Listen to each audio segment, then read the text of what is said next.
Hi guys, welcome back to my channel DK pictures Bhojpuri. My name is Deepak Singh Chhaprahiya. फिर से स्वागत करता हूं अपने ही चैनल डीके पिक्चर्स भोजपुरी में। और हाजिर ही दोस्तों आज एक और ज़बरदस्त हिट मेटर लेकर दोस्तों, सबसे यूनिक सॉन्ग। और अगर आप लोग चाहते हैं अच्छा गाना लिखवाना, ब्रांड सॉन्ग, तो आप हमसे संपर्क कर सकते हैं। हमारा नंबर है 6203 40 80 47। तो आइए दोस्तों, वीडियो को हम लोग करते हैं स्टार्ट। गुजरी मुकरा गली से तो देखी के वो हंसेले, सच कहतानी हमारा दिलवे में बसेले। गुजरी मुकरा गली से तो देख के वो हंसेले, सच कहतानी हमारा दिलवे में बसेले।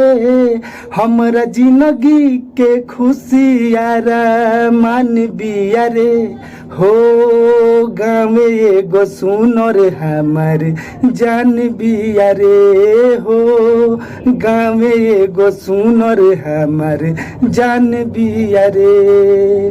दोस्तों फर्स्ट अंतरा कि जानी ओकरा घर के राहे चली आवे बहरी, चल जानी दूर देखे छत पे उचहरी।